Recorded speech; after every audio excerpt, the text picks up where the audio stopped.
నేను నూతనంగా ఎన్నుకోబడ్డ Telugu Desam party Telugu Desam party మండల కన్వీనర్ గుమ్మనసింపురం. నిన్న వైసీపీ పార్టీ ఇది విస్తృత స్థాయి సమావేశం జరిగింది. నియోజకవర్గ స్థాయి సమావేశంలో మాజీ ఎమ్మెల్యే గారు ఏవైతే మా ఎమ్మెల్యే గారి మీద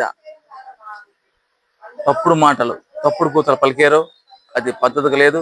మేము తీవ్రం సూటిగా ఖండిస్తున్నాం. ఎందుకంటే రాజనీతి అనేది మా తాతగారు అడ్డ లక్ష్మీనాయుడు గారు ఈ నియోజకవర్గం ఏర్పడతారు, నాగూర్ నియోజకవర్గం ఏర్పడతారు మొట్టమొదటి ఎమ్మెల్యేగా మద్రాస్ ప్రెసిడెన్సీలో ఎన్నికబడ్డారు.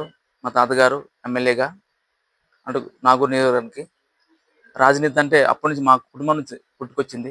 అంతేగాని తప్ప కోట అనే మాటలు ఆడొద్దు. ప్రతిపక్ష నేతగా ఈ నియోజకవర్గంలో మీరు ఏమిటి అభివృద్ధి చేశారనేది మీ హయాంలో మీరు నిరూపించుకోవాలి.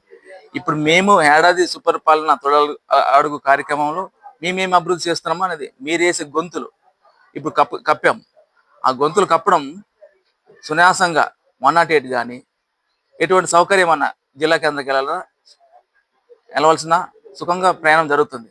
కానీ మీలాంటి కలుపులు మాటలు చెప్పి, అబద్ధాల మాటలు చెప్పి ఏమంటే మేము ప్రతిపక్షంలో ఉన్నాం, మనం ఇల్లు ఇవ్వలేము, రేషన్ కార్డు ఇవ్వలేము, పెన్షన్ ఇవ్వలేము పరిస్థితి మీ పరిస్థితి మీ హయాంలో. రూలింగ్కి వచ్చిన తర్వాత ఏమైనా మాట దొర్లించి మాట్లాడి ఒక ఇంటికి వెళ్ళిన తర్వాత గడపకి వెళ్ళి ఇంకొక ఇంటికి వెళ్ళిపోయి అబద్ధాలు చెప్పి మీలా కూర్చోలే. ఈరోజు ఏ మాట అయితే సూపర్ సిక్స్ ఇచ్చామో ఆ మాట ప్రకారంగా కొన్ని కార్యక్రమాలు చేసుకెళ్తున్నాం. ఈరోజు పెన్షన్ విధానం కానీ, తల్లి కొందనం కానీ, రేపు రాబోయే రోజు అన్నదర్శకి బాగుపడే ఏబోతున్నాం. ఇలాంటి కలుబులు మాట్లాడే మనస్తత్వం మీకుండొచ్చు కానీ మాకు లేదు. ఎందుకంటే రాజనీతి అనేది మాకుంది. స్వచ్ఛమైన గిరిజనరాలు మా ఎమ్మెల్యే గారు.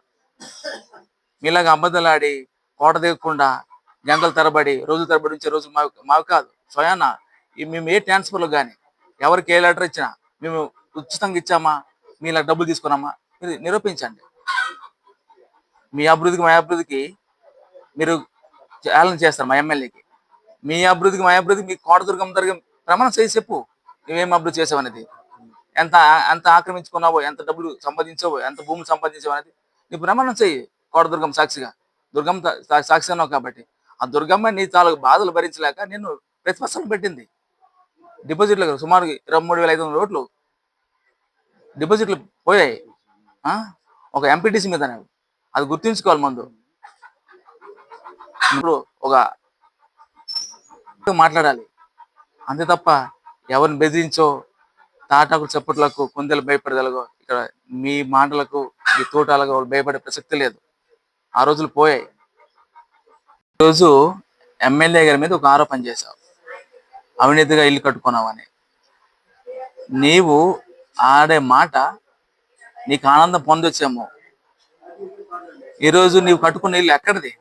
అవినీతి ఇల్లు కాదా? మమ్మల్ని నీవు ఆరోపణ చేస్తున్నావు. నీవు తండుకున్న భూములు, నువ్వు దోచుకున్న భూములు ఇంజనీరింగ్ కాలేజ్ అంటున్నావే, ఆ ఇంజనీర్ కాలేజ్ చుట్టుపక్కల భూములు ఎన్ని తండుకున్నావు, ఎన్ని దోచుకున్నావు?